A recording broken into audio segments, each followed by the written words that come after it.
Episode की starting में हम लोग को देखने के लिए मिलता है जो लू फेंग होता है वो सिटी लॉर्ड मेंशन के अंदर होता है एंड वो जिजियांग हाउ के साथ बैठा हुआ रहता है। जो जिजियांग हाउ होता है वो लू फेंग से कहता है इधर लू है, आपका बहुत बहुत धन्यवाद, अगर आप नहीं होते तो पता नहीं क्या होता। मैंने पूरे के पूरे ओरिजिन कॉन्टिनेंट के अंदर जगह जगह घूमा, मैंने अपने काफी सारे फ्रेंड से मदद मांगी, मैंने सोचा था कि मुझे कहीं ना कहीं से मदद मिली जाएगी, बट एट द एंड सभी लोगों ने अपनी पीठ दिखा दी। लू फेंग काफी अच्छी तरीके से जानता था कि कोई भी पर्सन लेनिन हाउ के साथ फाइट करना नहीं चाहता था। लोग जानते थे कि जो लेनिन हाउ है वो कितना ही ज्यादा डोमिनेटिंग और कितना ज्यादा क्रूल पर्सन है। आफ्टर ऑल कौन ही चौजरिलम के पीक मास्टर के साथ दुश्मनी लेना चाहेगा। बट जो लू फैंग है वो एक लोन ट्रेवलर है एंड पूरे के पूरे ओरिजिन कॉन्टिनेंट के अंदर शायद ही कोई उसे जानता होगा। अगर वो मर भी जाता है तो उसके पास खोने के लिए कुछ भी नहीं है। एंड यही वजह थी कि जो लू फैंग था वो इन लोगों की मदद कर रहा था। जो जियांग हाउ था वो लू फैंग से कहता है मुझे सही में समझ नहीं आ रहा कि मैं आपका एहसान कैसे चुकाऊं, मैं आपको बस 100 मिलियन कॉस्मिक सैंड ही पे कर पाया एंड ब्रदर लू फैंग ने लिटरली मेरे पूरे के पूरे फाइडम को प्रोटेक्ट करने के लिए मेरी मदद की। मैं जानता हूँ एक चॉज मास्टर के लिए 100 मिलियन कॉस्मिक सैंड बहुत ज्यादा कम है, मेरे पास इस वक्त कोई ऐसी प्रीशियस चीज तो नहीं है कि मैं ब्रदर लुए को दे सकूं। बट मैंने नोटिस किया है कि ब्रदर लुए आप काफी ज्यादा लंबे टाइम से हुआंग सिटी के अंदर सक्लूजन के अंदर हो एंड आपने हुआंग सिटी के लोगों की भी काफी दफा मदद की है। मुझे पता है कि आप हुआंग सिटी की काफी ज्यादा कदर करते हो एंड उनके लोगों की भी, इसलिए मैंने डिसाइड किया है कि आज से ये जो हुआंग सिटी है ये आपका है। बस 20% के करीब टैक्सेस आपको गॉड किंग लेवल्स को पे करने पड़ेंगे, बाकी सब कुछ आपका है। हुआंग सिटी के मैनेजमेंट से लेके हर एक चीज अब से आप डिसाइड करोगे। आज से जो हुआंग सिटी है ये ब्रदर लुए की सिटी होगी। मैं आपका बहुत बड़ा कर्जदार हूँ एंड आफ्टर ऑल मैं आपको कुछ भी नहीं दे सकता, मेरे पास बस यही है। तो मैं होप करता हूँ कि आप मेरी हुआंग सिटी को एक्सेप्ट करोगे। जब लू फैंग ये चीज सुनता है तो पूरा का पूरा शॉक हो जाता है। जो जियांग हाउ है उसने लू फैंग को पूरा का पूरा एक सिटी दे दिया था, एक सिटी जिसके लिए इतने ज्यादा टाइम से वॉर चल रहे थे। वो सिटी जियांग हाउ ने लू फैंग को दे दिया था। तब से लू फैंग को ज्यादा ट्रेजर्स की चिंता करने की भी नीड नहीं थी कि उसे हुआंग सिटी के अंदर से बस 20% टैक्सेस गॉड किंग लेवल को पे करने थे, बाकी पूरे 80% लिविंग फीस, बाकी की जितने भी रिसोर्सेज है हुआंग सिटी के वो सारे के सारे लू फैंग के है। लेकिन लू फैंग 2 मिनट के लिए सोचता है, फिर वो जिजियांग हाउ की तरफ देखते हुए कहता है जिजियांग हाउ देखो,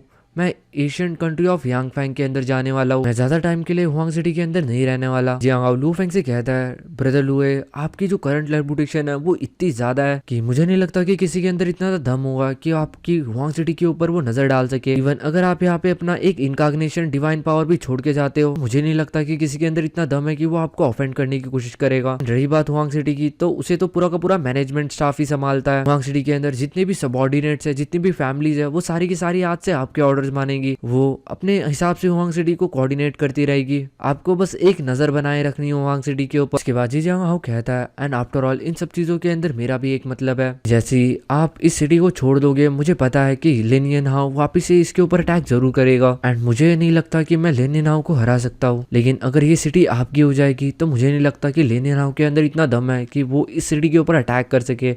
इसके वजह से ये जो सिटी है ये हमेशा हमेशा के लिए सेफ हो जाएगी। मैं इस सिटी को अपने पूरे के पूरे एंटायर फाइडम को प्रोटेक्ट करने के लिए इस्तेमाल करूंगा। एंड ऑफ कोर्स गाइस, जिजियांग हाउ के पास बस एक सिटी नहीं थी, भले ही Huang city one of the most popular city थी, और पूरे के पूरे जिजियांग चॉस कॉन्टिनेंट के अंदर कुल मिला के 198 सिटीज थी, जिसके अंदर से 3 बड़ी सिटीज थी और बाकी सारी की सारी छोटी सिटीज थी। हुआंग सिटी उन्हीं 3 बड़ी सिटीज के अंदर से एक थी एंड अगर वो एक सिटी लू फैंग को दे देता है तो उसके मदद से वो पूरे के पूरे अपने जिजियांग चॉस कॉन्टिनेंट को प्रोटेक्ट कर सकता है। जिसके बाद लू फैंग 2 सेकंड के लिए कुछ सोचता है एंड फिर वो कहता है ठीक है, मैं आपकी ये हुआंग सिटी एक्सेप्ट करता हूँ। आफ्टर ऑल जब से वो ओरिजिन कॉन्टिनेंट के अंदर आया था, हुआंग सिटी पहली सिटी थी जहाँ पे वो सबसे ज्यादा लंबे टाइम के लिए रहा है। डेफिनेटली इस जगह से लू फैंग की भी काफी सारी यादें जुड़ी हुई है एंड अगर लेनियन हाउ वापिस से अटैक करता है तो लू फैंग ये नहीं देख सकता था कि हुआंग सिटी इस तरीके से तबाह हो जाए। जैसे ही लू फैंग ने इस सिटी को एक्सेप्ट करने के लिए तैयार हो गया था, जो जिजियांग हाउ था वो काफी ज्यादा खुश हो जाता है। आफ्टर ऑल बस एक सिटी लू फैंग को देख के वो अपने पूरे के पूरे जिजियांग चॉस कॉन्टिनेंट को प्रोटेक्ट कर सकता था एंड इसी तरीके से उसने लगभग एक पीक लेवल के चॉस लेवल मास्टर को अपने जिजियांग चॉस कॉन्टिनेंट के साथ टाई अप कर लिया था।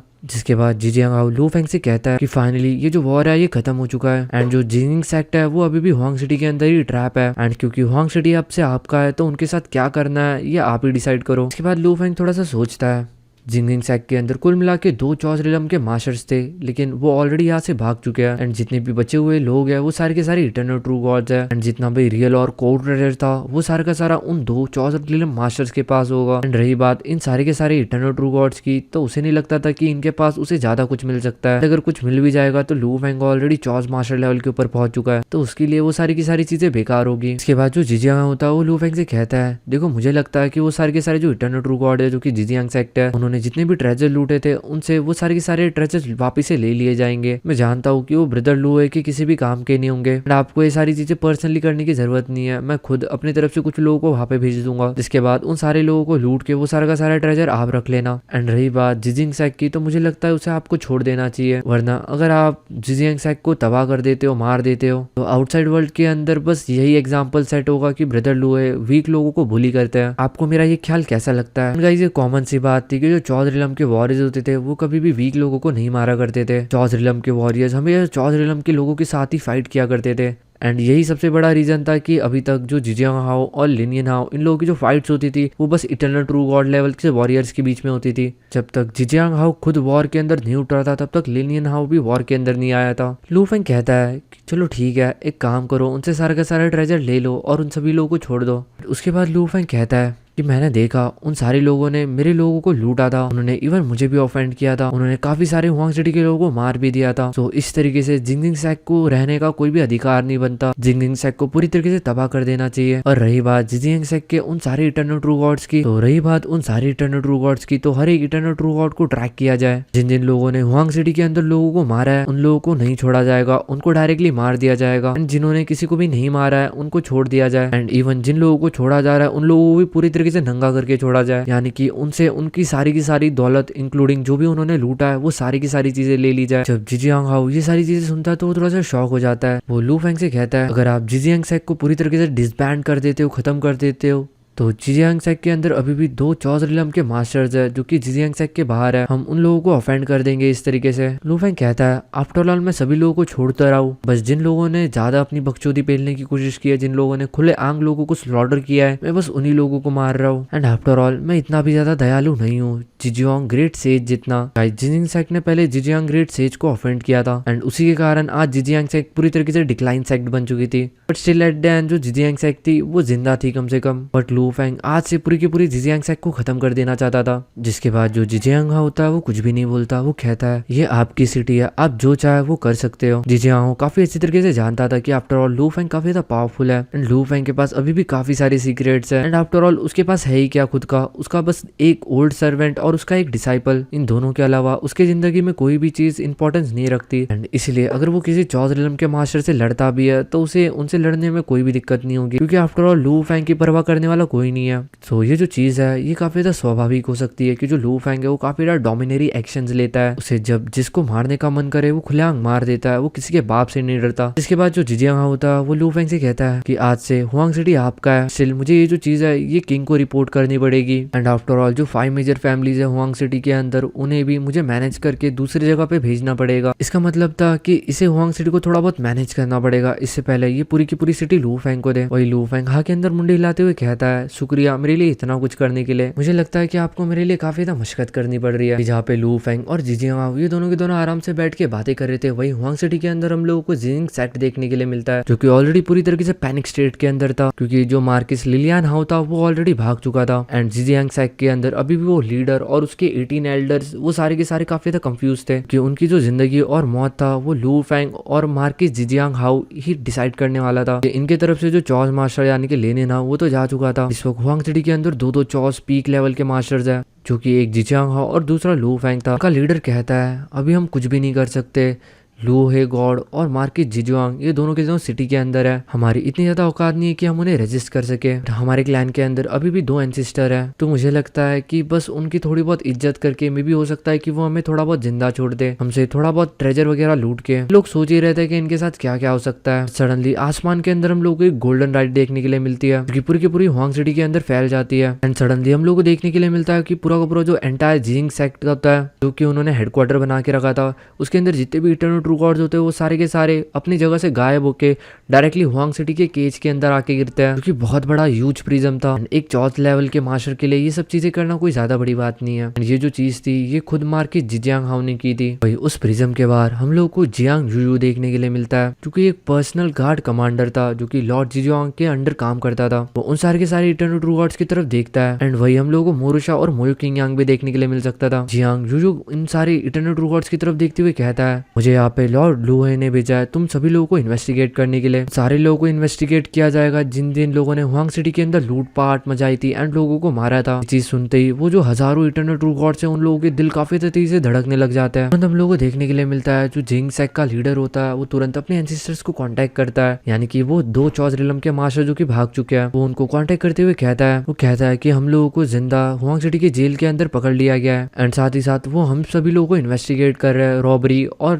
जिंदा लोगों को मारने के लिए। हमें इस वक्त क्या करना चाहिए? वही वो जो चौज रिलम का मास्टर होता है वो कहता है बस थोड़ी शांति रखो। इस वक्त जिंग सेक के अंदर इतना दम नहीं है कि वो ग्रेट सेज लूहे को टक्कर दे सके, क्योंकि गाइस भले ही वो दोनों के दोनों चौज रिलम के वॉरियर्स हो पर जो लू फैंग है वो चौज रिलम के पीक के ऊपर है, ऐसा इन लोगों को लगता है।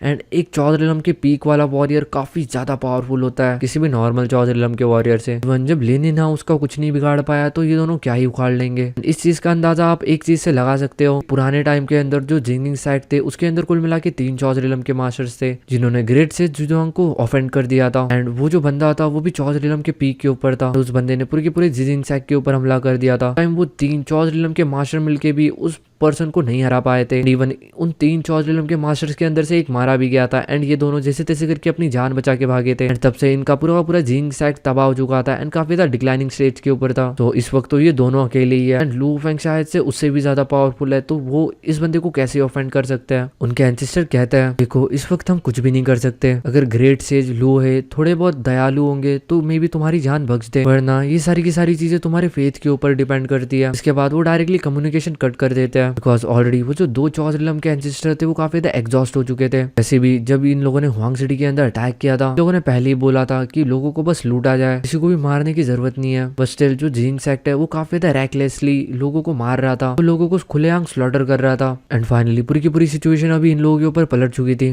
फाइनली हम लोग को देखने के लिए मिलता है कि जो जिंग सेक्ट के जो 2 पावरफुल मास्टर्स थे यानी कि जो एंसेस्टर्स थे उन लोगों ने भी जियांग सेक्ट के साथ सारा का सारा कम्युनिकेशन खत्म कर दिया था। हम लोग को जियांग यू देखने के लिए मिलता है, वो सारे के सारे इटर्नल ट्रू गॉड्स की तरफ देखते हुए कहता है कि लॉर्ड लुए ने ऑलरेडी ऑर्डर पास कर दिया है कि आज से जो जिंग सेक्ट है वो पूरी तरीके से बंद होता है। जिन भी लोगों ने यहाँ पे लूटपाट मचाई थी और लोगों को मारा था उन सारे लोगों को मार दिया जाएगा। ये चीज सुन के वो जो tens of thousands of eternal true god थे उन सभी लोगों के दिल काफी ज्यादा तेजी से धड़कने लग जाता है, वो सब बुरी तरीके से कांपने लग जाता है। आफ्टर ऑल अभी उनका सेक्ट खत्म हो चुका है, वो लोग जिंदगी और मौत के कगार पे खड़े हैं। ऑलरेडी उन लोगों को मारने का ऑर्डर मिल चुका है ऊपर से।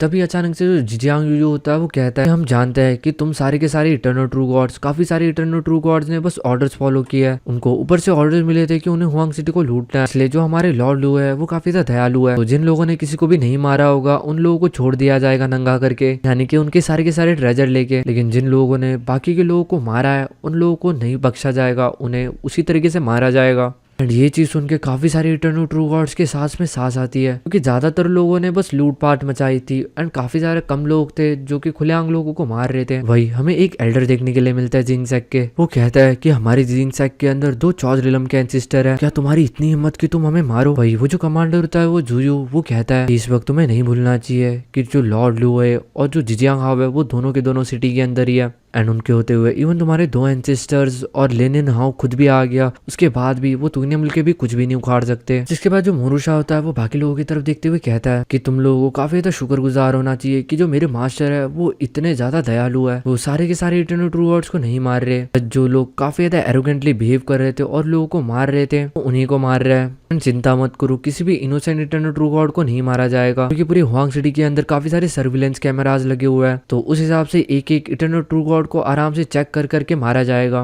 वही जिन लोगों ने कोई भी पाप नहीं किया था, यानी कि जिन लोगों ने किसी भी दूसरे पर्सन को नहीं मारा था, वो लोग काफी ज्यादा खुश थे। लोग मन ही मन लू फैंग की तारीफ कर रहे होते हैं। ये जो लॉर्ड लू है वो काफी ज्यादा मर्सीफुल है, आफ्टर ऑल हम लोग की औकात ही क्या है, वो हम ही लोगों को मार सकते थे जगह पे, बट उन लोगों ने हमें छोड़ दिया। वही जो लोग काफी ज्यादा एरोगेंटली बिहेव कर रहे थे और लोगों को मार रहे थे खुलेआम, बस उन्हीं लोगों को मारा जाएगा। जिन लोगों को जिंदा रहने का मौका मिल रहा था वो लोग काफी ज्यादा खुश थे लू फैंग से, लेकिन वही जिनको मारने का ऑर्डर मिल चुका था वो लोग मनी मन गालियां दे रहे थे लू फैंग को। हम लोग को यू किंगडम देखने के लिए मिलता है, जहाँ पे हम लोग को 2 पावरफुल लोग देखने के लिए मिलता है। जो यू शिटियानियो होता है वो कहता है जिंगिंग साइड ऑलरेडी काफी ज्यादा डिक्लाइनिंग स्टेज के ऊपर था एंड उन लोगों ने एक काफी ज्यादा पावरफुल चौज मास्टर को ऑफेंड कर दिया एंड फाइनली अभी वो पूरा का पूरा सेट खत्म हो गया। वैसे भी ये ठीक है, ऑलरेडी वो जो सेट था वो काफी ज्यादा डिक्लाइनिंग स्टेज के ऊपर था एंड वो फ्यूचर में खत्म होने ही वाला था। फाइनली अभी वो पूरी तरीके से डिसअपियर हो जाएगा। वही हम लोग को यू टियानियो भी देखने के लिए मिलता है, क्योंकि मे भी हो सकता है कि यू किंगडम का कोई मालिक हो। यू टियानियो की तरफ तरफ से उसे सारी की सारी हुआंग सिटी के अंदर जो भी बैटल हुआ था उसकी इन्फॉर्मेशन मिल चुकी थी। एंड आफ्टर ऑल इन लोगों के जो भी कॉन्टेक्ट थे वो यांग फांग गिल्ड से थे। यांग फांग गिल्ड से इन लोगों को सारी की सारी खबरें मिल जाती थी थोड़े मोड़े पैसे देके। लेकिन वो लोग शौक इस चीज से थे कि एक काफी ज्यादा पावरफुल चॉज मास्टर जो कि चॉज रिलम के पीक के ऊपर है वो अचानक से इस तरीके से अपीयर हो गया एंड वो किसी की भी नजरों में नहीं था। ऐसे कैसे हो सकता है? बिकॉज इवन अगर कोई नया बंदा चौध रिलम के अंदर प्रमोट होता भी है तो उसके बारे में भी इन लोगों को सारी की सारी इन्फॉर्मेशन मिल जाती है। बट ये काफी तो शॉकिंग चीज है कि एक इटर्नल ट्रू गॉड जो कि ऑलरेडी पीक एक्जिस्टेंस हो उस इंसान को आज तक किसी ने नोटिस नहीं किया और वो हुआंग सिटी के अंदर इतने लंबे टाइम से सक्लूजन के अंदर रह रहा था। फाइनली मेरे को एक चीज याद आई, ये जो यू शिटियानियो है ये और कोई नहीं, ये वही है जो ब्लैक बचर और सीओजी को लेके गई थी अपने घर पे शेफ बना के। इवन इसने लू फैंग को भी ऑफर दिया था कि जो लू फैंग है वो इन लोगों का जो गॉड किंग लेवल का वॉरियर है वो लू फैंग को पर्सनली अपना डिसाइपल बनाना चाहता है। अगर लू फैंग कुछ टेस्ट पास कर ले तो उसे मौका मिल सकता है एक गॉड किंग लेवल के वॉरियर को सर्व करने का। बट लू फैंग ने तब मना कर दिया था इस लड़की को। अभी ये जो लड़की होती है सियाजो और ब्लैक बचर को बुलाती है। टाइम के अंदर ब्लैक बचर और सियाजो वो दोनों के दोनों इसके सामने आ जाते हैं। इंडीड कंफ्यूज थे कि हर रॉयल हाइनेस प्रिंसेस ने इन लोगों को अचानक से कैसे बुला लिया। इसके बाद वो लड़की ब्लैक बचर और सियोजी इन दोनों से कहती है, क्या तुमने हुआंग सिटी के बारे में सुना है? हुआंग सिटी के ऊपर मार्कस लेनिन हाउ ने अटैक किया था। ये चीज सुन के ब्लैक बचर और सीओजी ये दोनों के दोनों पूरी तरीके से शॉक हो जाते हैं। आफ्टर ऑल ये लोग काफी ज्यादा लंबे टाइम से हुआंग सिटी के अंदर रह रहे थे, काफी ज्यादा लंबे टाइम से लेनिन हाउ और जिजियांग हाउ के बीच में फाइट चल रही थी। बट अब तक जो लेनिन हाउ है उसने खुद पर्सनली एक्शन नहीं लिया था। बट फाइनली अभी उसने एक्शन ले लिया था। इसका मतलब एक चौज रिलम की पीक का वॉरियर इस फाइट के अंदर इन्वॉल्व हो गया था। इनको ऐसा लग रहा था कि मे बी पूरी की पूरी हुआंग सिटी अभी डिस्ट्रॉय हो चुकी होगी। तभी यू शांटियो जो होती है वो कहती है कि जो लॉर्ड लू है उन्होंने लेनिन हाउ को हरा दिया। ये चीज सुन के ब्लैक बचर और सीओजी ये दोनों के दोनों पूरी तरीके से शॉक हो चुके थे। इवन जो यू शिटियानियो थी वो खुद भी काफी ज्यादा शॉक थी जब उसको पहली बार ये न्यूज मिली थी। को भरोसा नहीं हो रहा था क्योंकि ब्लैक बचर काफी ज्यादा लंबे टाइम से लू फैंग को जानता था। तभी यू शिटियानियो कहती है, जहां तक कि मुझे इन्फॉर्मेशन मिली है एक्चुअल में जो लॉर्ड लू है उनकी जो ट्रू आइडेंटिटी है वो एक्चुअल में एक पीक चौध रिलम के मास्टर है जो कि काफी ज्यादा लंबे टाइम से हुआंग सिटी के अंदर एक सक्लूजन के अंदर रह रहे थे। एंड इस सक्लूजन के बीच में तुम दोनों उसके काफी अच्छे दोस्त बन गए। एंड ये शायद से तुम्हारी जिंदगी की सबसे बड़ी अचीवमेंट होगी। जिसके बाद जो यू शिटियानियो होती है वो इन लोगों को कुछ भी नहीं कहती एंड कहती है अभी तुम जा सकते हो। ब्लैक बचर और सीओजी दोनों ग्रीट करके यहाँ से चले जाते हैं। जो ब्लैक बचर और सीओजी था वो काफी तो शॉक थे, उनको भरोसा नहीं हो रहा था कि एक्चुअल में एक चौज रिलम के पीक लेवल का मास्टर उनका दोस्त था। वही जो यू शिटियानियो होती है वो स्माइल करते हुए इन लोगों को जाते हुए देखती रहती है। एंड वो मनी मन कहती है, ऐसा लगता है कि इन लोगों के भाग्य चमक गए, ये लोग फ्यूचर में मेरे काफी तक काम आ सकते हैं क्योंकि वो लॉर्ड लू के काफी तक करीब है। वही हम लोग को फ्लेम विंड हॉल देखने के लिए मिलता है जो कि यांग फैंग गिल्ड का ही है। उसमें जो डी चुयू होता है और लू फैंग होता है ये दोनों के दोनों आमने सामने बैठे हुए थे। इन लोगों को कंपनी देने के लिए यहाँ पे यांग फैंग गिल्ड का जो डिप्यूटी था वो भी यहाँ पे बैठा हुआ था। जो डी चुयू होता है वो लू फैंग की तरफ देखते हुए कहता है, ब्रदर लू है आपने सही में हम सभी लोगों का बहुत अच्छी तरीके से चूतिया काटा। हम लोगों को सही में लगा था कि आप एक इटर्नल ट्रू गॉड हो। भाई जो लू फैंग होता है वो भी हंसते हुए कहता है, ऐसी कोई बात नहीं है, हुआंग सिटी के अंदर काफी ज्यादा लंबे टाइम से सक्लूजन से था एंड मैं अपनी बॉडी रिफाइनिंग मेथड्स के ऊपर कॉन्सेंट्रेट और कॉम्प्रहेंड कर रहा था। आफ्टर ऑल जो डी चुयू था उसको समझ चुका था क्यों जो लू फैंग था वो बिना किसी डर के मोरुशा को लेके पूरी की पूरी हुआंग सिटी के अंदर भटकता था एंड जब उसे जिसको मारने का मन करे वो खुले आंग मार देता था। लेकिन गाइस सही में देखा जाए तो लू फैंग एक इटर्नल ट्रू गॉड ही था। फाइनली अभी अगर सब लोग उसे एक चॉस पीक का मास्टर समझ ही रहे हैं तो ये भी उसी के लिए अच्छा है कि अभी कोई भी उसे परेशान करने के लिए नहीं आएगा और उसे कोई मारने के लिए आ सकता है। एक तो वो गॉड किंग लेवल का वॉरियर आ सकता है या फिर दूसरा चौज रिलम मास्टर आ सकता है जो कि पीक के ऊपर हो। गाइस इतने बड़े लोग बिना किसी दुश्मनी के ऐसी लू फैंग को मारने के लिए नहीं आने वाले। लू फैंग काफी ज्यादा चैन से अपनी जिंदगी गुजार सकता है जब तक वो किसी को उंगली ना करे। जो लू फैंग से कहता है कि सिंस आप ऑलरेडी चौज रिलम के अंदर पहुंच चुके हो एंड मैं भी चौज रिलम के अंदर पहुंच चुका हूँ तो अभी हम यांग फैंग एशियन कंट्री के अंदर निकल सकते हैं। लू फैंग स्माइल करते हुए कहता है, हाँ मैं किसी भी आपके साथ आ सकता हूँ। लू फैंग जानता था कि यांग फैंग एशियन कंट्री के अंदर जाने के बाद उसका भविष्य बदल जाएगा। काफी सारे रिसोर्सेज की नीड है, इवन हुआंग सिटी उसको दे दिया गया हो बट उसके बाद भी काफी सारी चीजें ऐसी है जो कि लू फैंग को यहाँ पे नहीं मिलेगी। जैसे समझ लो कि यांग फैंग एशियन कंट्री के अंदर जाने के बाद लू फैंग का एक पूरा का पूरा एक नया सफर शुरू हो जाएगा। वन थॉट वहाँ पे लू फैंग को काफी सारे रिसोर्सेज मिलेंगे बट गाइस रिसोर्सेज भी ऐसी चीज होती है जो किसी को भी ऐसी ही नहीं दे दी जाती, रिसोर्सेज के लिए फाइट करनी पड़ती है। एक तरीके से जब लू फैंग यांग फैंग एशियन कंट्री के अंदर चला जाएगा वो जितना ज्यादा पावरफुल हुआंग सिटी के अंदर है वो उतना ज्यादा पावरफुल यांगफेंग एशियन कंट्री के अंदर नहीं रहेगा। वहाँ पे लू फेंग के डेफिनेटली काफी सारे नए राइवल्स बनेंगे। लू फेंग को उन सारे राइवल्स से कम्पीट करना पड़ेगा ताकि उसे ट्रेजर मिले। एंड लू फेंग एक चीज अच्छी तरीके से जानता था कि ओरियन कॉन्टिनेंट के अंदर लड़ना कोई ज्यादा बड़ी बात नहीं होती। एंड सबसे बड़ी ये चीज होती है कि किसी को अपॉर्चुनिटी ना मिले लड़ने के लिए। तभी वो चौज रिलम के ऊपर पहुंच चुका था, उसे काफी सारे रिसोर्सेज की जरूरत थी एंड वो दर बदर रिसोर्सेज के लिए भटक तो नहीं सकता था। तो इससे अच्छा है कि वो यांगफेंग एशियन कंट्री के अंदर जाए एंड रिसोर्सेज के लिए लड़ाई करे। इस तरीके से वो अपने आप को और ज्यादा पावरफुल कर पाएगा। एंड आफ्टर ऑल लू फेंग को लड़ना काफी ज्यादा पसंद था एंड उसे फाइनली एक ऐसी जगह मिलेगी जहाँ पे उसे वर्दी कॉम्पिटिटर्स मिलेंगे, जहाँ पे एक्चुअल में उसको फील होगा कि वो कितना पानी में है। ये ऐसी बात हो जाती है कि जो लू फेंग है वो किसी छोटी कंट्री से किसी बड़ी कंट्री के अंदर जा रहा हो एंड जो कुछ भी प्रिविलेजेस लू फेंग को छोटी कंट्री के अंदर मिल रहे थे उन सारे प्रिविलेजेस के लिए लू फेंग को अभी लड़ना होगा। एंड ये चीज देखने के लिए लिटरली काफी ज्यादा मजा आएगा। ये सिनेरियो कुछ ऐसा ही बन जाएगा जिस तरीके से BTTH के अंदर जो जियोयान है वो अलग अलग एकेडमीज को ज्वाइन करता है। लिटरली मेरे को अकेडमी वाले पार्ट्स काफी ज्यादा सही लगता है जहाँ पे जियोयान अलग अलग लोगों से कम्पीट करता है। एंड सेम उसी तरीके का सीन हम लोगों को अभी आगे जाके स्वॉलो स्टार में देखने के लिए मिलने वाला है। एंड यही सारी की सारी चीजें इस वक्त जो डी चुयू था वो लू फेंग को समझा रहा था। एट द एंड जो लू फेंग होता है वो डी चुयू से यही कहता है कि उसे लड़ने से डर नहीं लगता बट उसे अपॉर्चुनिटीज ना मिलने से डर लगता है। वो जो 2 एशियन कंट्रीज थी वो भी यांगफेंग एशियन कंट्री के अंदर ही आती थी जिनसे लू फेंग को बदला लेना था। इस तरीके से लू फेंग ये भी जान सकता था कि एक्चुअल में उसके जो राइवल्स है, जो उसके रियल राइवल्स है वो कितनी ज्यादा पावरफुल है। एंड वहां जाके लू फेंग अपने आप को और ज्यादा पावरफुल कर सकता था एंड फिर वो उन 3 रूलर्स जो कि फूड कंट्री के थे उन लोगों को मार सकता था जिन्होंने मिलके जाओ शेंकी को मार दिया था। लू फेंग कहता है कि उसे कैसे भी करके उन फूड किंगडम के उन 3 रूलर्स को मारना है क्योंकि अभी भी लू फेंग से काफी ज्यादा पावरफुल है। उस लेवल के ऊपर पहुंचने के लिए लू फेंग को अभी भी काफी ज्यादा टाइम है। लू फेंग को अभी सूटेबल इनहेरिटेंस की नीड्स है जो कि उसे डेफिनेटली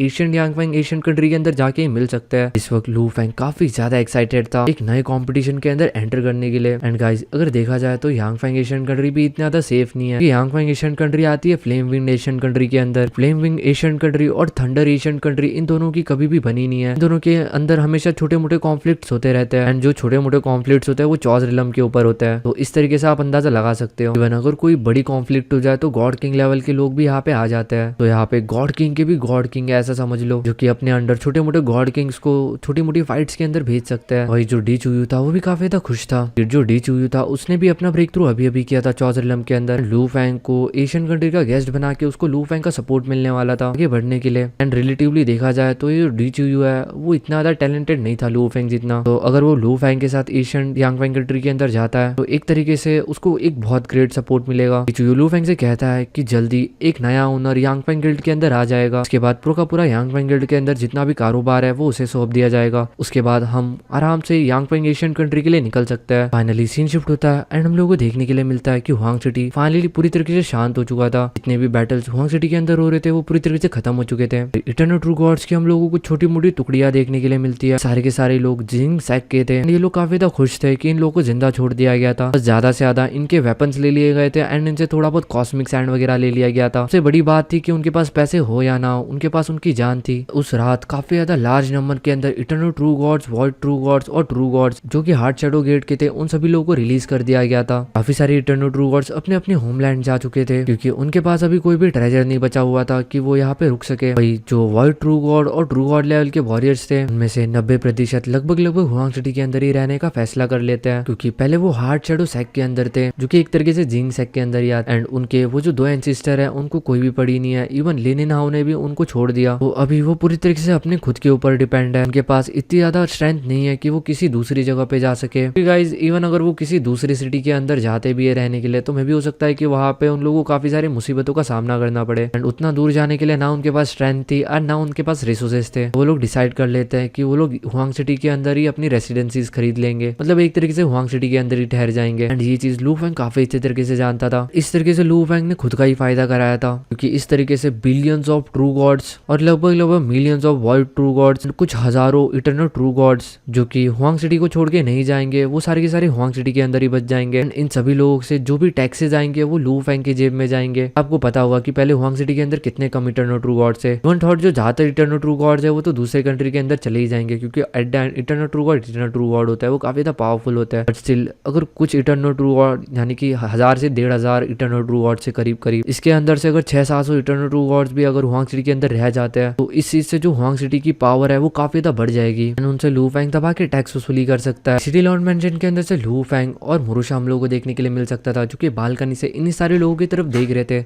मुरुशा कहता है लगता है कि फ्यूचर के अंदर जो हुआंग सिटी वो काफी ज्यादा प्रॉस्परस होने वाला है। फाइनली काफी ज्यादा लंबे कॉन्फ्लिक्ट के बाद हुआंग सिटी पूरी तरीके से शांत हो चुका है। मुरुशा लू फैंग से कहता है मास्टर जिंग सेक के अंदर जितनी भी इन्वेस्टिगेशन होनी थी उन सारी इन्वेस्टिगेशन के अंदर मैंने खुद नजर रखी है, मैं पर्सनली वहाँ पे खड़ा था। इसके बाद जो मुरुशा होता है वो एक जेड बॉटल को बाहर निकालता है एंड लू फैंग को दे देता है। वो कहता है कि ये वो सारा का सारा ट्रेजर है जो कि उनको जिंग सेक से मिला है। लू फैंग उस बॉटल की तरफ देखते हुए कहता है अच्छा ये कितना है। बट उसके बाद जो लू फैंग होता है वो अपनी थोड़ी सी स्पिरिचुअल पावर उस जेड बॉटल के अंदर डालता है एंड उस चीज को पर्सनली काउंट करता है। ये जो जेड बॉटल थी इसके अंदर बस कॉस्मिक सैंड थे, बाकी की जितने भी ट्रेजर्स और बाकी की प्रीशियस टेक्निक्स थी सारी की सारी यांग फैंग एशियन कंट्री के जो यांग फैंग हॉल था उसके अंदर डिपॉजिट करके रखी गई थी। लू फैंग जब चाहे एक एप्लीकेशन लिख के वहां से वो सारी की सारी चीजें क्लेम कर सकता था। जैसे तो लू फैंग काफी अच्छे तरीके से जानता था कि जितना भी मेन ट्रेजर उसको मिलना था वो जिंग सेक के उन 2 चौधरी मास्टर से मिलना था। बट क्योंकि वो ऑलरेडी भाग चुका है तो उसको कुछ ज्यादा उम्मीद नहीं थी। एक फायदा लू फैंग का ये हो गया था कि वो सारे के सारे इटर्नल ट्रू गॉड ने जब हुआंग सिटी को लूटा था तो हुआंग सिटी का उसके अंदर जो भी ट्रेजर था वो भी अभी लू फैंग का हो चुका था एंड वो सारा का सारा अभी ट्रेजर मिक्स हो चुका था। तो ऐसा कुछ तो हो नहीं सकता कि लू फैंग हुआंग सिटी वालों को वापस से उनका ट्रेजर दे दे, क्योंकि ये मुश्किल नहीं नामुमकिन है पता लगाना। तो इस जेड बॉटल के अंदर था कुल मिला के 2.9 बिलियन कॉस्मिक सैंड एंड साथ ही साथ लू फैंग के पास एक और बॉटल थी जिसके अंदर सारे के सारे ग्रेट ट्रेजर्स रखे गए थे, जिनकी जो कीमत थी वो लगभग 3.7 बिलियन कॉस्मिक सैंड एंड इसके अंदर वो सारे के सारे स्नो रिलम के एनवॉय और वो सारी की सारी वॉरशिप्स भी थी क्योंकि जिंग सेक लेके आया था। कुल मिला के जो टोटल अमाउंट था वो लगभग 6 बिलियन कॉस्मिक सैंड के आसपास होगा। लेकिन इस ट्रेजर से लू फैंग ज्यादा कुछ शौक नहीं था, क्योंकि लू फैंग जानता था कि अगर वो किसी चौधरिलम के मास्टर को पकड़ लेता, जैसे कि वो जिंग सेक के वो 2 चौधरिलम के मास्टर जो कि भाग गए, तो अगर लू फैंग के हाथों में लग जाता तो लू फैंग को काफी कुछ मिल जाता। क्योंकि इवन जो लेने ना होता के हाथों के अंदर जो उसका वेपन था उस वेपन की कीमत लगभग 5 बिलियन कॉस्मिक सैंड थी। अगर लू फैंग पूरे के पूरे लेने नाम को नंगा करके लूटता, सोच सकते हो कि उसके पास लू फैंग को कितना पैसा मिल सकता है। लेकिन अभी पूरे के पूरे जिंग सेक को नंगा करने के बाद भी उसे लगभग बस 6 बिलियन कॉस्मिक सैंड के आसपास ही मिला। आफ्टर ऑल ये जो सेक्ट था ये ऑलरेडी काफी ज्यादा वीक कंडीशन के अंदर था। इन सारे इटर्नल ट्रू गॉड्स को लूटने के बाद लू फैंग को कुछ इनहेरिटेंसेस भी मिले थे। इसके अंदर कुल मिला के 122 टाइप्स के चॉइटिक इनहेरिटेंस थे। अंदर इवन 5 गॉड किंग लेवल के इनहेरिटेंस भी थे। ये सारे के सारे जो 5 गॉड किंग लेवल के इनहेरिटेंस थे वो लू फैंग के किसी भी काम के नहीं थे। तो सारे में भी लू फैंग को तब काम आ सकते थे जब लू फैंग चौधरिलम के अंदर नहीं पहुंचा था। चौधरिलम के अंदर पहुंचने के बाद लू फैंग को कोई ऐसा इनहेरिटेंस ढूंढना पड़ेगा जो उसके पर्सनैलिटी से सूटेबल हो, ना कि इसमें से कोई गॉड किंग लेवल का इनहेरिटेंस लू फैंग मुरुशा को दे सकता था, क्योंकि इसके अंदर ऐसा कोई इनहेरिटेंस नहीं था जो कि इवन मुरुशा को भी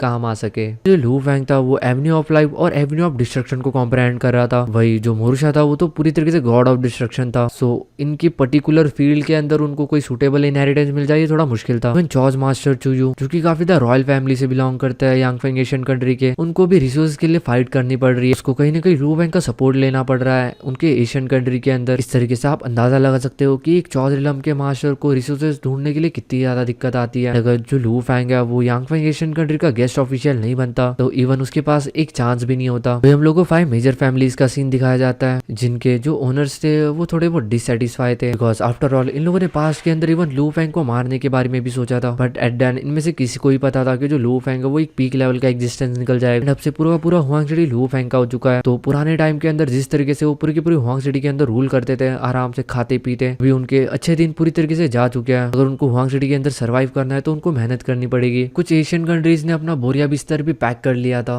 कि अभी उनको लग रहा था कि अभी हुआंग सिटी के अंदर रहना उनके लिए मुश्किल हो जाएगा, तो इसलिए बोरिया बिस्तर उठा के वो अपने अपने घर जा रहे थे। जो लोग यहाँ पे रह रहे थे उन लोगों को लू फैंग के हिसाब से रहना पड़ेगा। एंड जो बाकी की 5 मेजर फैमिलीज थी, 5 मेजर फैमिलीज के अंदर कुछ मेजर फैमिलीज दूसरे एशियन कंट्रीज के अंदर शिफ्ट हो जाती है। यानी कि क्योंकि ये जो जिजियांग चौस कॉन्टिनेंट है, जो जिजियांग हाउ है, वो भी किसी गॉड किंग लेवल के अंडर में आता है। एंड वो जो गॉड किंग था उसने इन लोगों के लिए कुछ दूसरी बड़ी सिटीज अरेंज करा दी थी, जहाँ पे मे बी अगर वो चाहे तो वो जिजियांग हाउ को सर्व कर सकता है। देखिए गाइस, जिजियांग हाउ के पास ही 3 बड़ी सिटीज थी, के अंदर से एक हुआंग सिटी थी। अगर वो लू फैंग को सर्व नहीं करना चाहते तो मे बी जिजियांग हाउ के दूसरे सिटी के अंदर जा सकते हैं उसको सर्व करने के लिए। फाइनली हम लोग को देखने के लिए मिलता है जो यांगफांग एशियन गिल्ड हॉल होता है उसने काफी सारे बड़ी बड़ी फ्लाइंग बोट्स अरेंज कराई थी ताकि इन सारे 5 मेजर फैमिलीज को एक जगह से दूसरी जगह पे शिफ्ट किया जा सके। वही हम लोग को मॉली जाओ देखने के लिए मिलता है क्योंकि जा रहा था, जाते जाते अपने बेटे यानी कि मॉली मैंग उससे कहता है कि फ्यूचर के अंदर हुआंग सिटी को अच्छी तरीके से सर्व करना। इवन अगर मुझे मौका मिलता तो मैं भी हुआंग सिटी के अंदर रहना चाहता था, बट उसको ऊपर से ऑर्डर्स आए थे, कुछ ड्यूटी सौंपी गई थी जो कि उसे दूसरे कंट्री के अंदर जाके करनी थी। एंड ये जो ऑर्डर्स थे ये ऊपर से आए थे, यानी कि एक तो जिजियांग हाउ से या फिर गॉड किंग लेवल से। तो डेफिनेटली किंग लेवल के वॉरियर्स के ऑर्डर को ये लोग डिसऑबे तो नहीं कर सकते थे। भले ही लू फैंग को पूरा का पूरा हुआंग सिटी दे दिया गया हो, लेकिन इसका मतलब ये नहीं कि हुआंग सिटी के अंदर जो काफी सारे पावरफुल इटर्नल ट्रू गॉड्स है वो भी लू फैंग को दे दिए जाए। डेफिनेटली जो लू फैंग को सर्व करना चाहते थे वो तो सर्व कर ही रहते हैं, बट कुछ लोग जो कि काफी ज्यादा खास थे, मॉली जाओ क्योंकि डेफिनेटली पूरी की पूरी हुआंग सिटी के अंदर one of the most powerful इंसान था लू फैंग के आने से पहले।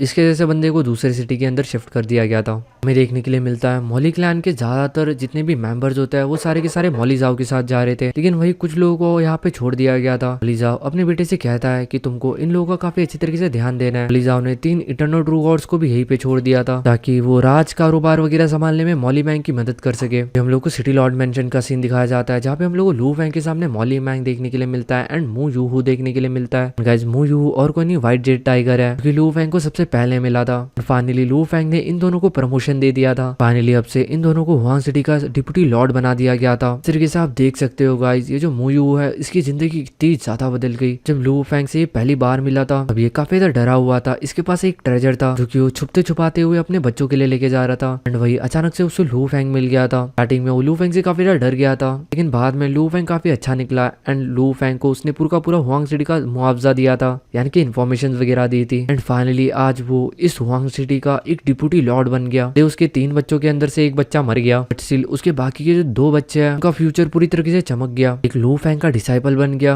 एंड वही जो दूसरा है उसे बहुत बड़ी रॉयल फैमिली के अंदर भेज दिया गया वहाँ पे शेफ के तौर पे। सारी चीजें देखते हुए मुझे के आंखों के अंदर आंसू आ जाता है। आफ्टर ऑल उसकी किस्मत पूरी तरीके से चेंज हो चुकी थी जब से वो लू फैंग से मिला था। वही जो मोयू था वो इतना था पावरफुल नहीं था, लू फैंग ने उसे डिप्टी चीफ इसलिए बनाया था। हुआंग सिटी के अंदर कुछ ही लोगों के ऊपर लू फैंग पूरी तरीके से भरोसा कर सकता था। उसके अंदर से मुयूहू एक था। मुयूहू काफी ज्यादा साफ दिल का इंसान था, तो लू फैंग अच्छी तरीके से जानता था कि वो हुआंग सिटी को काफी अच्छी तरीके से सर्व करेगा। एंड वही जो मॉली मैंग था वो भी लू फैंग को काफी ज्यादा लंबे टाइम से जानता था। उसके बाद लू फैंग इन दोनों को खड़े होकर भाषण देता है कि तुम दोनों अच्छी से मेरी बात सुनो, से हुआंग सिटी को तुम लोग रूल करोगे, हुआंग सिटी के सारे मैनेजमेंट तुम्हारे हाथ में होंगे। पहले ही मैं एक चीज बोल दूं कि हुआंग सिटी के अंदर कोई भी डार्क फोर्सेज नहीं होनी चाहिए। ये चीज सुन के मुयू और मॉली मैंग ज्यादा शॉक नहीं थे क्योंकि वो जानते थे कि लू फैंग बुराई से सख्त नफरत करता है। इतने ज्यादा टाइम से काफी सारे डार्क फोर्सेज अभी भी हुआंग सिटी के अंदर रह रही थी एंड ये लोग थोड़ा मोड़ा पैसा वैसा खिला के पुराने रूलर्स को हुआंग सिटी के अंदर रह रहे थे, जैसे कि जू क्लैन हो गया, जू क्लैन के ब्लड प्रेसिडेंट मास्टर हो गए। बाद वो कहता है दूसरी चीज, हुआंग सिटी के अंदर अभी फ्यूचर के अंदर कोई भी हुआंग कमांडर की नीड नहीं होगी। जो हुआंग गार्ड्स है वो पूरी तरीके से हुआंग सिटी के अंदर जितनी भी चीजें होगी उस चीज के लिए रिस्पॉन्सिबल होंगे, पूरी सिटी को मेंटेन करेंगे। हुआंग कॉप्स का इस्तेमाल तभी होगा जब कोई पावरफुल ओपोनेंट आएगा। बाद लू फैंग कहता है यही मेरे कुछ पॉइंट्स है जो कि तुम्हें काफी अच्छी तरीके से याद रखने हैं। ये पॉइंट्स तुम बाकी के लोगों के साथ मैनेज करके डिस्कस कर लो जल्दी। मुझे पूरा का पूरा हुआंग सिटी का मैनेजमेंट प्लान चाहिए जो कि काफी ज्यादा सिंपल होना चाहिए। मॉली मैंग और मोयूहू ये दोनों के दोनों लू फैंग को ग्रीट करते हैं एंड फिर यहाँ से चले जाते हैं। टाइम के बाद वो लोग वापस आ जाते हैं। लू फैंग को बताते हैं कि इस वक्त पूरे के पूरे एंटायर हुआंग सिटी के अंदर लगभग 500 बिलियन के अराउंड लोग हैं। इनके थ्रू जितने भी हम लोग को लिविंग एक्सपेंसेस वगैरह मिलेंगे हर एक सेंचुरी के अंदर लगभग 50 मिलियन कॉस्मिक सैंड के आसपास होंगे एंड जो कुछ भी उनको चॉज रून्स की तरफ से मिलेगा, हुआंग सिटी के अंदर चॉज रून्स भी थे। हर सेंचुरी के अंदर लगभग 6 मिलियन कॉस्मिक सैंड के आसपास चॉज रून्स जनरेट होगा। 20% जो लिविंग फी है वो हमको रॉयल कैपिटल को सौंपनी पड़ेगी, यानी कि किंग को। कुछ फीस उन लोगों को हुआंग सिटी को मैनेज करने में लगेगी एंड इस तरीके से जो बची कुछ फीस है जो कि लू फैंग को हर सीजन मिलेगी वो है लगभग 30 मिलियन कॉस्मिक सैंड। एरा लू फैंग को लगभग 30 बिलियन कॉस्मिक सैंड मिलेंगे एंड ऑफ कोर्स ये कोई ज्यादा बड़ी रकम नहीं थी, लेकिन ये कोई छोटी रकम भी नहीं थी क्योंकि जब लू फैंग एक इटर्नल ट्रू गॉड था,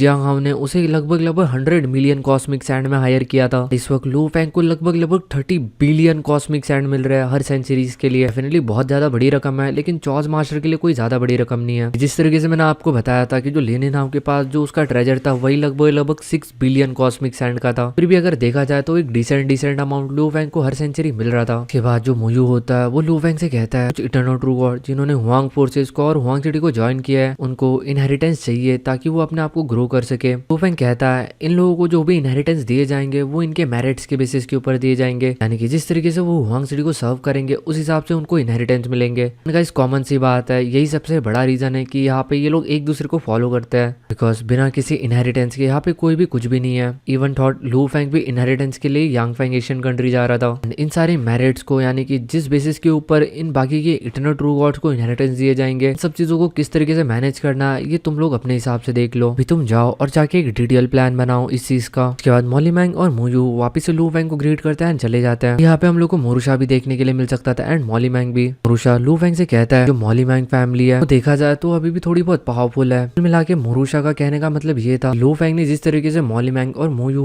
उन दोनों को डिप्यूटी लॉर्ड बनाया था, इन दोनों की जो पावर्स है वो लगभग सेम होनी चाहिए। एंड अगर किसी भी एक की पावर कम या फिर ज्यादा होती है, इस तरीके से पूरी तरीके से एक डिसबैलेंस क्रिएट हो सकता है। लू फेंग मोरुशा को समझाते हुए कहता है कि तुम गलत हो। इस वक्त जो जू फैमिली है उन्होंने मोयो फैमिली को ज्वाइन कर लिया है। आप लोगों को पता होगा कि जो मोयो फैमिली का सबसे बड़ा वाला लड़का था, यानी कि मोयो लाइफैंग, वो जू यू का एक डायरेक्ट डिसाइपल था। एंड इसी रिलेशनशिप के मदद से जो जू फैमिली है उसने मोयो फैमिली को ज्वाइन कर लिया है। एंड इस तरीके से जो मोयो फैमिली है वो भी काफी ज्यादा पावरफुल बन चुकी है। इवन गाइस जो लू फैंग था वो मोयो और मॉली मैंग इन दोनों को काफी अच्छे तरीके से जानता था, इनके ऊपर काफी ज्यादा भरोसा करता था। बट से लू फैंग ने इन दोनों के बीच में कॉम्पिटिशन क्रिएट कर दिया था। उसने इस तरीके का अरेंजमेंट कराया था जिस तरीके से ये दोनों हमेशा एक दूसरे के विरुद्ध हो। ये एक दूसरे के विरुद्ध नहीं जाएंगे, बट एक तरीके से एक कंपटीशन जनरेट हो गया। इस कंपटीशन के चक्कर में डेफिनेटली हुआंग सिटी का ही फायदा होगा, क्योंकि बिना किसी कंपटीशन के कोई जगह कभी भी बढ़ नहीं सकती। लू फेंग काफी इस तरीके से जानता था कि भले ये दोनों कितनी अच्छे क्यों ना हो, बट लू फेंग के एब्सेंस के अंदर जो मॉली फैमिली है और जो मोयू फैमिली है, इन दोनों के बीच में छोटे मोटे मुठभेड़ तो होते रहेंगे। इस तरीके से पूरी की पूरी हुआंग सिटी के अंदर एक बैलेंस क्रिएट रहेगा। हुआंग सिटी कुछ ही टाइम के अंदर काफी ज्यादा बदल चुका होता है। लोगों को देखने के लिए मिलता है जितनी भी डार्क फोर्सेस थी वो पूरी तरीके से गायब हो चुकी थी हुआंग सिटी से। जितने भी मर्चेंट्स और छोटे मोटे लोग थे, लोग काफी ज्यादा खुश थे, क्योंकि अभी वो बिना किसी डर के हुआंग सिटी के अंदर रह सकते थे।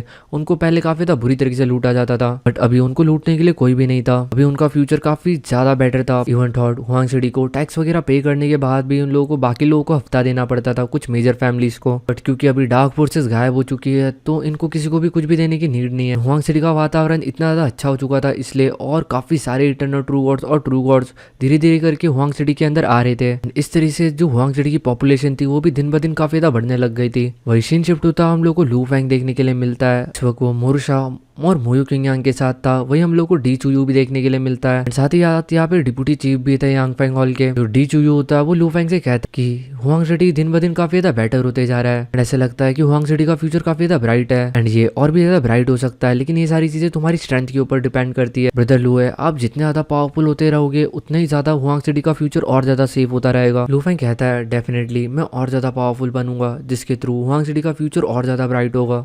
के बाद जो डी चुयू होता है वो immediately time and space treasure का इस्तेमाल करता है एंड एक पोर्टल ओपन करता है। एंड इस पोर्टल के अंदर लू फेंग, डी चुयू, मोयो किंगयांग, मो लूसा, डिप्यूटी चीफ सारे के सारे एंटर कर जाते हैं। कुल मिला के 5 लोग थे जो कि फाइनली यांग फेंग एशियन कंट्री जा रहे थे। एंड गाइस फाइनली ये जो चैप्टर है यहीं पे खत्म होता है। होप करता हूँ कि आपको आज का वीडियो पसंद आया होगा। इसके बाद एक और चैप्टर है, बट वो जो चैप्टर है वो पूरा अपलोड नहीं है, वो आधा ही है। अगर मैं उस चैप्टर को इसके अंदर ऐड कर देता तो 40 मिनट का वीडियो हो जाता ज़्यादा से ज़्यादा। बट मैंने सोचा कि इससे अच्छा और 2 से 3 दिन के बाद जब मैं वीडियो बनाऊंगा तो इसी तरीके से वापस आपको 30 से 35 मिनट का वीडियो देखने के लिए मिलेगा। अगर फिलहाल मैं उस चैप्टर को उसके हाल के ऊपर छोड़ देता हूँ, क्योंकि गाइस मेरे हिसाब से हर दिन एक चैप्टर के करीब रिलीज होता है। भले वो एक चैप्टर पूरी तरीके से रिलीज नहीं होता, लेकिन रिलीज होता है। तो इस तरीके से मे भी हफ्ते के अंदर मैं 2 वीडियोज आपको दे पाऊँ, क्योंकि लगभग 30 से 35 मिनट के हो। गाइस इसी तरीके से जो नोवेल है ये कंटिन्यू रहेगा।